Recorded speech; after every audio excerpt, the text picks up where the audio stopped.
Why is democracy an issue in Hong Kong? As the former Secretary General of the Basic Law Constitutive Committee, which spent 4.5 years consulting widely the public of Hong Kong on the questions of the contents of the Basic Law between 1985 and 1990, I have something to offer. Firstly, let us look at a question about what is democracy in Hong Kong. First, Hong Kong never had an elected governor under British rule, which ended about 24 years ago, and never had an elected legislature before China and the UK started negotiations on Hong Kong's future. Secondly, the political status of Hong Kong is that of a city, albeit one with a high degree of autonomy. It's useful to remember that Hong Kong did not become, and still is not, a sovereign state. We are not a Singapore, or for that matter, any other former British colony. So what is Hong Kong?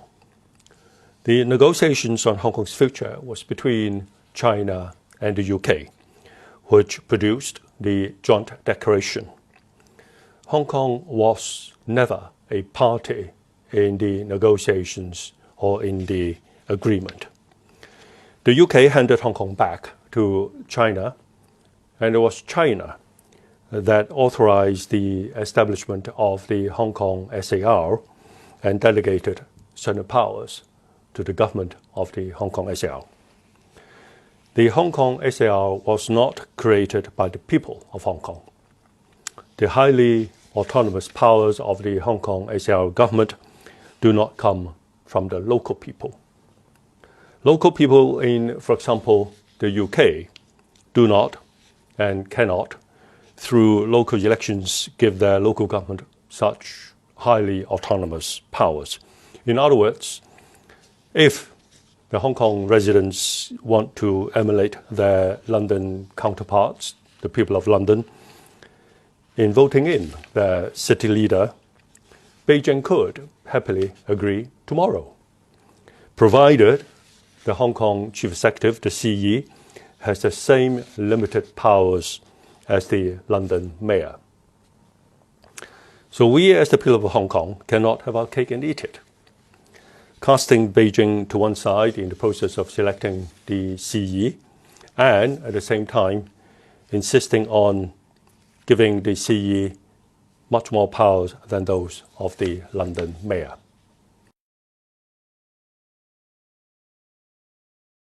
So what powers does Beijing have? In the Joint Declaration of the Government of the UK and China, the following clause is highly relevant, and I quote, "The CE will be appointed by the Central People's Government on the basis of the results of elections or consultations to be held locally."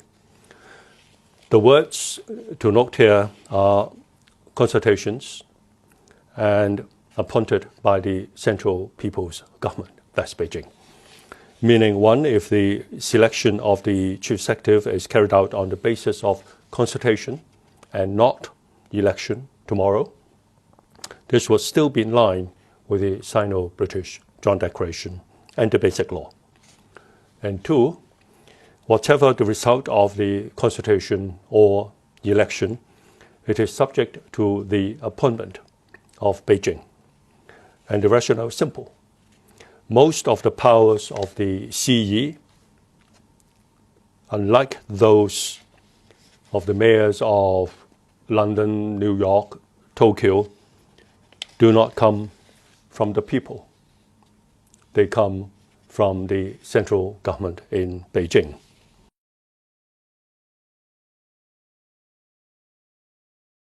So, last question.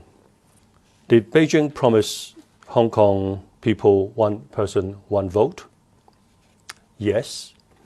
And this is what the Basic Law actually says. The ultimate aim is the selection of the Chief Executive by universal suffrage upon nomination by a broadly representative nominating committee in accordance with democratic procedures. So why hasn't universal suffrage happened? I tried.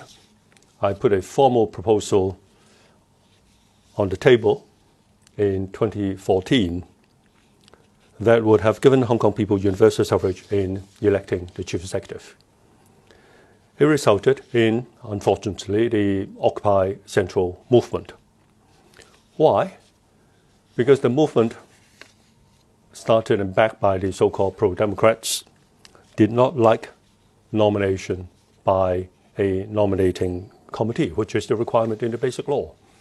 Instead, they insisted on the so-called civic nomination, meaning any group of voters in Hong Kong could nominate a candidate. That was against the Basic Law. That was not the deal. I asked the occupiers this question. Whatever the method of nomination, what if Beijing in the end rejects the elected candidate? Most people to whom I asked this question did not have an answer. But some said Beijing should respect the choice of the Hong Kong people. Now, let's examine this. If we take away Beijing's powers of appointment and at the same time retain the high degree of autonomy, like I said earlier, having our cake and eat it, what would become of Hong Kong?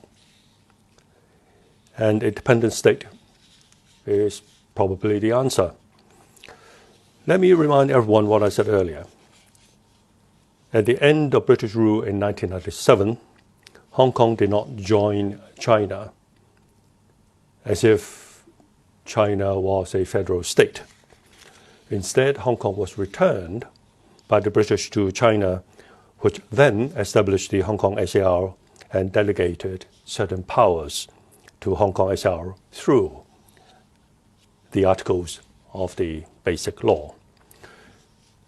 And we fast forward to 2019, 2 years ago, when we had riots in the streets in Hong Kong. The so-called pro-democrats wanted genuine universal suffrage, 真普選.